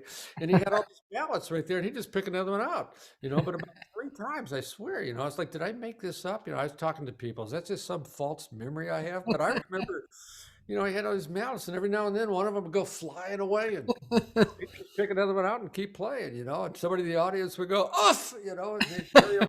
But, it was. I also, I've also had an affinity for John Lewis's playing in a certain way, that minimalist style. I just, Yeah. Everybody's doing this, and he just does that. And their songs were beautiful. John Lewis's, I mean, they're just really memorable, I agree. Yeah. Yeah. Yeah. Wonderful. It's wonderful stuff. That's interesting. I'm glad we share that. Yeah. You are from Boston. I remember that. Now, did you ever have anything to do with the early Berkeley back then? Yeah, I went there in 72 to 75 for this, which I'm having my first real lesson today since college. This was one of those things that I finally went, oh, because I pick this up from time to time. I can get a tone and play, but I love it, but it never goes anywhere. So I was talking to Lori Bell, who's a really wonderful flutist, and I was talking to her, and I thought, hello, I should take a lesson, and then I will actually practice something that will make me better and love it more. Hello? So I went there for composing and arranging and flute. I was very young. I was like 20 or something, 19 or 20. You remember any of your teachers? Oh yeah. um, well, Joe Viola was one of my teachers. He was very well known there, and I have trouble remembering his. Oh, Andy McGee. Oh yeah. He was like my main teacher, and there was John Laporta was there then, and Hal. Piano. He was a trombone player. Oh yeah, Well, is it Hal before? Crook. Yeah, Yeah. it was Hal Crook. Although, unfortunately, Hal Crook spoke in a monotone, and he was teaching theory. So my theory desire went really low. And then you move the seventh. Uh, the Yeah, wonderful I was circle of. really too bad about that. And, they didn't have voice at the time. The Ah, year that I left, they started a voice department. So, I mean, I was singing because I was always singing from when I was born. But yeah, and I was just entering into playing flute in a real way, and for some reason, I decided, no, I'll be a singer instead. I didn't think, oh, I could be a singer and a flute player. yeah. So I never really used my flute very much after that, as far as in gigs. So, and also the other thing I'm doing is I'm going to borrow an alto flute from my Oh, friend Doug Webb. And so because that's another thing since college that I always wanted to do was play the alto flute. And yeah, so he said he would loan me one to see, if I liked it before I actually went out and bought one. you can recreate all those great Henry Mancini scores. You know, he puts the oboe and the flutes underneath it. Oh my gosh! So it's yeah, that's magnificent. Well, I've been fortunate enough. The things that I've liked to do. I came out of North Texas with an education degree. And I was there with at the same time that Lyle Mays was there and Pat Coyle. Did you know Pat Coyle? Yeah, yeah, Pat Coyle. Hmm. I haven't seen him since. We spent a great week. Of course, piano players, there's not a lot of gigs for, piano duos. So it's kind of funny, but they were so great pianists. But if you see Pat, he played tuba. Hmm. And everybody's in the marching band because we were all music ed majors. And the marching band had to do this trip. I'm sure he doesn't even remember me at all, but of course I. But we had to go, man, all the way over to New Mexico, and we wound up hanging together, and we had a great time. And all of a sudden, so we're like friends there. And then Lyle, our paths would cross occasionally, and we also had some good friends and mutual friends. But uh, it was a wonderful time, but it was a big band sound, you know.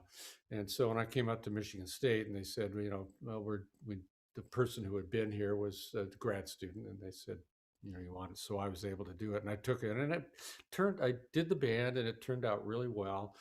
And I worked with some just amazing young musicians. I was just barely older than they were. In fact, some of them were older than me, and I was kind of a taskmaster. I come from that old school, and yet half the time I just go, "This sucks," and I don't know why. Why is this? And somebody go, "Well, I think the trombones are a little out of tune here," or this is, it's like there was often this period of time where I learned so much, and then I started writing a lot, and they had to play it, and that turned into that gig at Michigan State, which was I did Hmm. that for 15 years, and then when I quit it was I missed that. I missed working with the band. A lot of things I didn't miss at all about it, but just really wonderful musicians. And about 10 years or so, the Lansing Symphony had a jazz band, and they were changing directors, and so it's been fun going back to that and having that opportunity. And it wasn't a retirement gig. I was still working full time when I did it, but then now that I retire and I have more time to present to it, and then COVID hits, but uh, it's, man, I get to hire the best musicians in Michigan, and we get together for one rehearsal. And so you got to be careful about your programming. But I get to stand in front of the band again, and it's such a thrill. Hmm.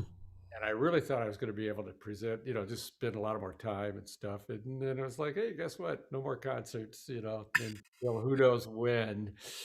Talking about retirement things, I went, yeah, that was kind of a bummer, but Yeah. I do love it. We're looking forward to getting back, but it's probably going to be the fall before we do it again. Yeah. Are you composing at all right now, or do you feel any desire to do that? That's a good question. I would feel a lot more desire to compose if I had a career where I know I would get a lot of performances. Yeah. It's a very complicated question, as a matter of fact, because I'm always composing in my head. But a lot of it, I think I'm doing more arranging than I am composing. It's like, oh yeah, I wrote that too. Yeah, I did that earlier. That's a lot like that. You get to a certain age and you realize you're recycling old stuff, and sometimes it's fun and sometimes it's not. So you have to really make that effort. Um, but with the LSO Jazz Band, there I am again. So I'd usually write at least one arrangement per concert, and there's so many great arrangers out there. But it's like, hey, and I use that for a way to try some new things. Yeah. Uh, it has to fall again. We get one rehearsal, so maybe I'll get 20 minutes on a brand new chart. So I have to be Yeah. careful. These are absolutely great musicians. I mean, our lead player for years has been Mike Williams, and he just retired last year from the Basie band. Huh. So when he went out, and just, I mean, I could go down the whole list, but that I do compose with. And Sonny and I, we come up with certain things every now and then. But I'm not driven to compose like I was for so many years, where I would just, you know, I'm not, But you had a situation where you composed and then you could hear it, absolutely. right? So I mean that's a huge difference, Right. just composing just to compose or with an idea of who it might go to or yeah, I'm going to compose it and this week we're going to play it. I Yeah. mean, that's Right. I think that's what I really missed about being in school. And I could have probably become an arranger. And for years afterwards, I thought about that. But but if you're not in a situation where you have a band to arrange for, Yeah. you know, then you have to really whip it up to do it all yourself, and Well, that's a isn't that one lot. of the things that COVID has taught us? Hmm. With few exceptions, we all got into this, and those of us that had a brain, which is about half the country, I guess, statistically, we went, "Wow, this is long term. There's nothing Yeah. short term about this." By the middle of February, I started to go, look what's happening in Italy, Yeah. going on, and then you start to read the stuff, and people go, "Oh, that's sensationalism," and they're just. And I go, and then it hits. And so the one thought is, okay, I can't do any of that. I finally have free time to do what I want to do. And in the creative world, it's like, wow, I've never had enough time to practice, right?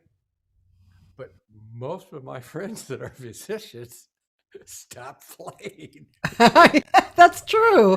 They don't have a gig coming up. But Right. I was in the retirement group where I went, hey, I like to practice. I'm going to get my 1 to 2 hours a day, which I could do until I hurt my shoulder. But I'm back into it. That's so interesting. Yeah. But it's just so many of my friends, and on podcasts that I read, all these great artists and writers and so many things, but mainly musicians, Yeah. 'cause- and also theater people, where they have nothing to do, and they sit there and they go, well, now you can do this and you can do that, and it's like, yeah, but I don't have a deadline, and deadlines I love deadlines, but don't make it a year away because I'll waste the first 10 months. So many music, I've come across that so many times. You want an arrangement and you give it to them like 2 months ahead. It doesn't get done until the last second because they need a deadline, actually.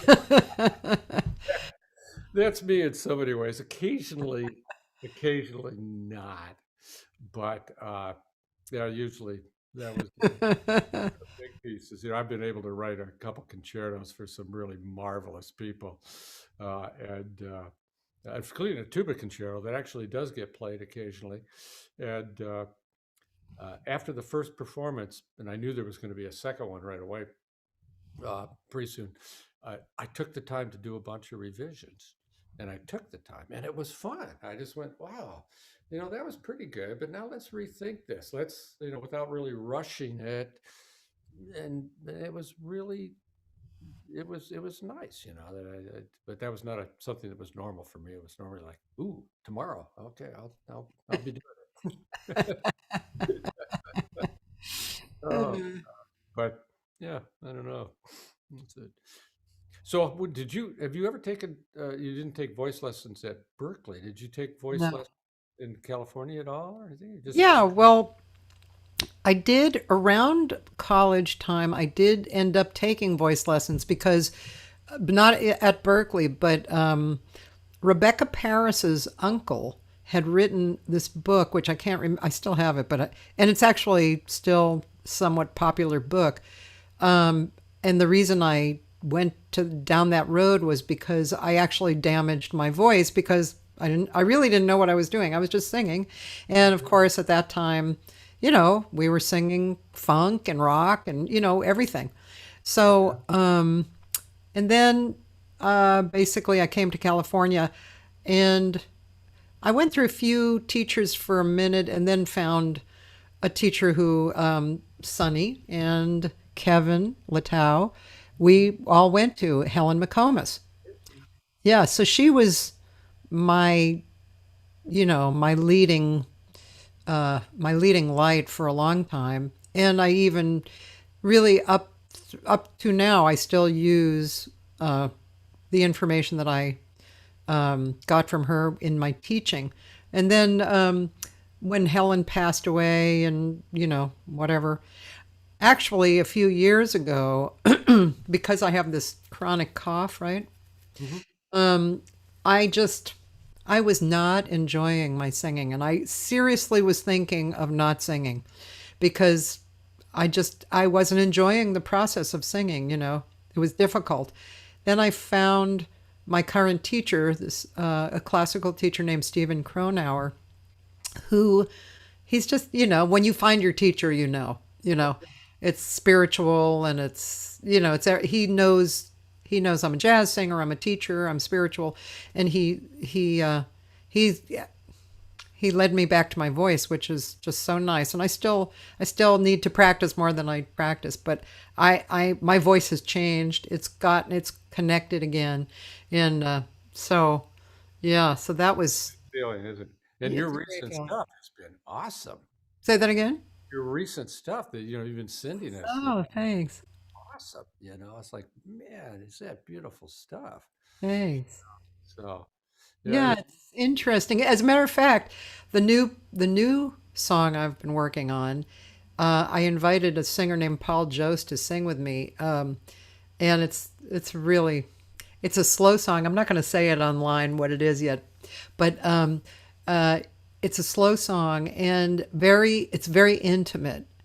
And what I heard in my voice was kind of perhaps a weakness. I also heard some beautiful connectedness, but I heard a weakness too, because the voice wasn't super, really connected, but it was, kind of that kind of thing. And my teacher said, I don't hear that. And I think you have an old version of what strong voice means, you know? And so, again, you look around and it's right in front of you. yeah. Isn't it exciting, as people say, at our age? I mean, that's one thing that I have to admit, I just there's a lot of things I thought retirement was going to be, and I had certain things that I said, well, I may want to do. There's a lot of things I think I'd like to do, but I finally decided, well, I probably just want to dabble in certain things. I've got certain things that I really spend time on, you know, but the things that are important, like such as your voice, why not? I think if you talk to Sunny, I think she went through a similar time a few years ago where she's like, things are changing. I wonder what's going to happen. But she's kind of gone the other way. She works out every day. She's, we have to accept certain limitations that happen, to us as we get older. But she's going, hey, oh, I'm doing this and I'm doing that. And, the couple record projects we did, she just worked so hard for. And it was like, oh, wait a minute. It's not over. Maybe it may have changed, but it's far from over. Yeah. Uh, Yeah, it's I just talked to a singer yesterday, Maria Mendez, wonderful younger singer, around 40 years old, and from well, she's Portuguese, but she lives in the Netherlands. Extremely talented and a beautiful spirit. And she was saying that what she started doing was she started studying throat singing, which is harmonic, yeah, using, and yeah, she said, why not?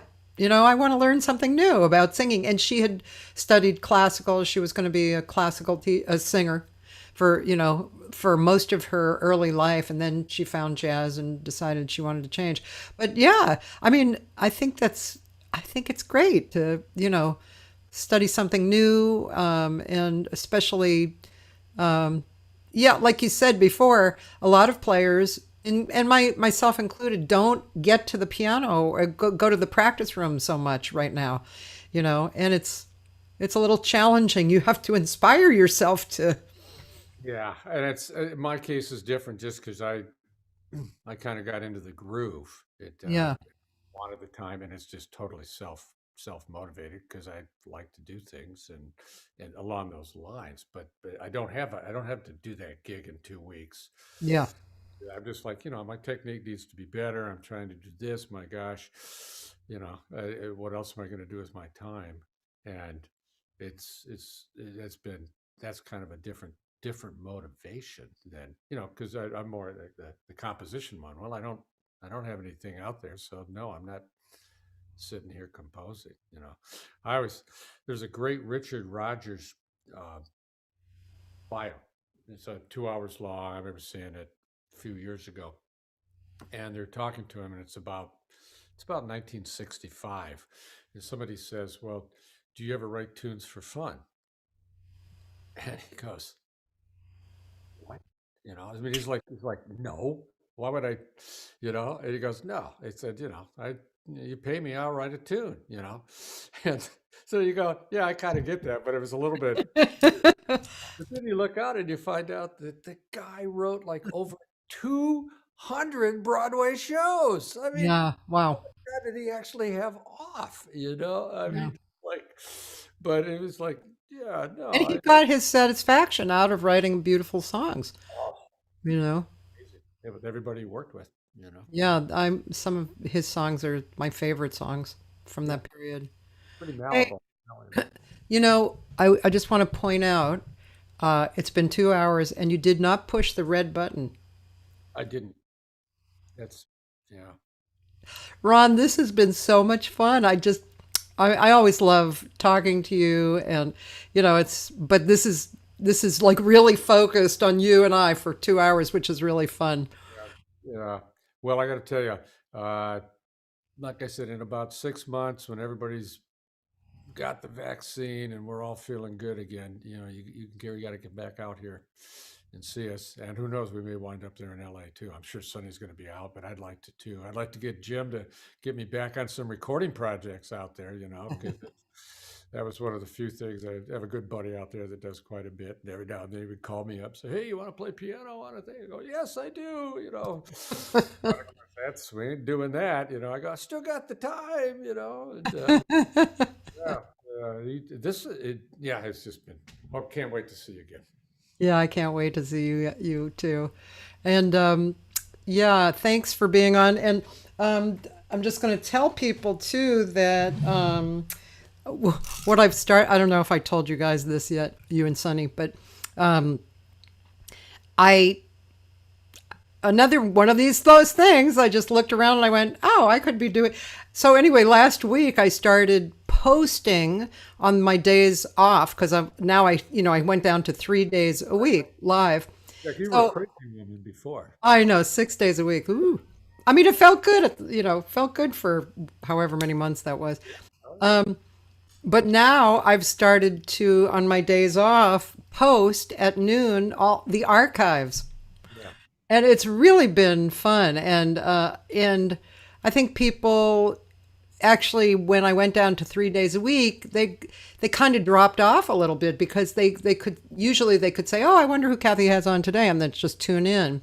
So this week I'm having Mark Winkler and Michelle Weir, Okay. friend of yours, Cheryl Benteen, and Tierney Sutton. So those are all the Couldn't get any big posts. hits, though, huh? Yeah, I know. Those are the archive ones, huh? Yeah. So Good friends. I haven't seen her in years, but she and Sonny are good friends, and they I still know. talk and stuff. She's been out here a few times, but yeah, miss that group. And Ron, somebody you might want to tune in to listen to on February 24th, which is in about 2 weeks, is Vince Mendoza. He's coming on. I can't wait. So I did. Yeah, he's a great arranger. Wonderful. Early on, and I can't remember it, but we're so old, and I think I may be older than him, but I'm not sure. But early on, I think he came through Eastman or something, but our paths crossed, and he wouldn't remember it. But I just remember, I can't remember what it was, but it was like he was just kind of getting started, and I was starting at Michigan State. Maybe he was directing a band or something. I don't know, And then he's just this, wonderful player and stuff. But boy, his arrangements. And Beautiful. it seems like every time I go out and do a Pops concert, four of the arrangements are Vince Mendoza concert arrangements. I know. Good. Yeah, he's really good. I wrote lyrics to one of his songs, and I sang it on that Jazz Chamber record that I wrote, that I did. And yeah, it was just such a beautiful song. It was just another time that I was enthralled with the song, and I just had to write lyrics, and with his blessing actually. So, yeah, really nice, beautiful song. But anyway, Ron Newman from Michigan, thank you so much. All right, it's been a pleasure. And ladies and gentlemen, have a great day. And Ron, have a great dinner with Sonny, and kiss her for me. Well, not only does she sing, She cooks. chef, it's been wonderful. It's been almost 30. We've been married almost 30 years. Oh, So, I cannot believe that. I cannot believe that it was 30 years ago. Oh my God, I remember.